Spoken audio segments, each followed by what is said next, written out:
Hey there, it's Dave at No Recipe Required. Tonight I'm going to show you how to do a filet mignon with a rosemary butter. Now the technique I'm going to show you is actually on the stovetop. If you're doing a kind of a sauce like this, a butter sauce, you really have to use a pan. It's kind of tough to do a sauce on the grill, right? We're going to sear it off in a pan, add some butter, add the herbs at the very end. It's really simple to do. You know, these steaks, they come out perfect after really just like 6-7 minutes of cooking time.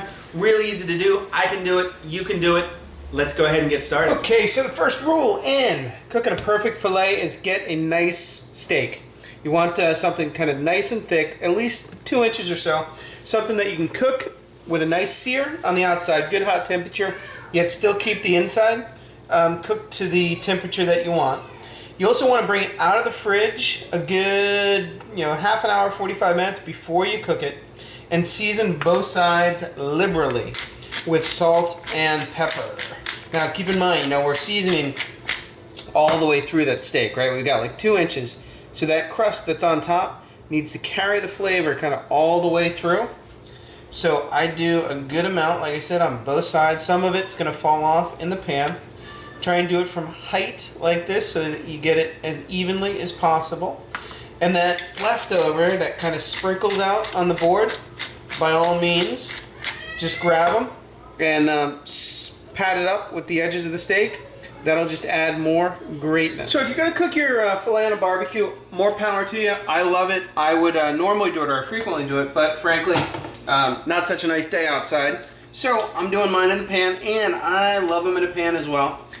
On either method, one thing you want to make sure you do is get a nice smoking hot pan. Literally, just you want to be able to start seeing kind of wisps of smoke coming up. And that's going to help ensure you get a nice sear on the outside of the filet.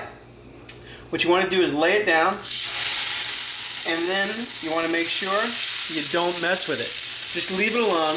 That underside, it needs contact with the pan to make sure you get that nice crust on the outside that brings a ton of flavor to it. I'm going to let this go for about 3 or 4 minutes on one side before I even look at it. Then we'll take a quick peek. I think it'll be done. We'll flip it over. We're really going to flip the steak once, and that's it. Okay, so the next rule in our perfect filet is flip it once. You make sure you get that nice crust on both sides. Now, here you got to kind of know your desired temperature. If you like it rare, you can probably just do it solely in the pan like this. Let it go for 3 minutes on the other side, and then we'll proceed to the next step. If you want it more well done, you may want to heat the oven up to like 400 degrees. And at this point, you can put it in that 400-degree oven, and it'll cook a little bit more. If you're ever in doubt, if you can't use the field test, you don't know the field test, just use a meat thermometer. For rare, you're looking for like 125. For well done, more like 150. Okay, so our other side is now nicely seared. You can see, nicely seared. And because we're looking for the perfect filet mignon, and maybe not the healthiest recipe in the world, I'm going to show you a little restaurant trick where you add a couple tablespoons of butter and then your favorite herb. I love rosemary in this dish. You can also use thyme. And then what you do is just kind of let that butter melt, and the herbs are going to release, their flavor. And then you just bring that olive oil and the butter down in the pan here, and just baste the meat. Now you want to do this fairly early, because what you're going to do now, you're adding obviously hot oil to the top of the steak, and so that's going to continue to cook it now from the top and the bottom. And since I like my filet kind of medium rare, I'm going to do this for about 30 seconds, and that's about all. Again, if you wanted to do it more, you get a more well done steak. If you want to do it less, you get a rare steak. And then to finish the steak, we're going to take a little bit of this extra butter and just drizzle it right over the top of the steak. So once I get done with this, we'll come right back.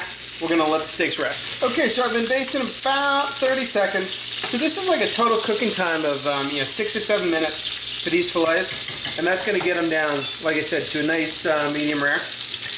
Last rule, you want to make sure you let them rest. So I'm going to pull them off, put them back on a cutting board that I washed, since we had the raw meat on there. And let them just sit for like 5 minutes or so.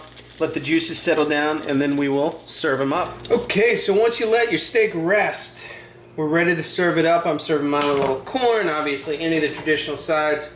would be absolutely awesome. And then you want to just take a little bit of that rosemary butter and kind of drizzle it right over the top. And that, my friends, is the perfect filet mignon. I'll see you next time on No Recipe Required.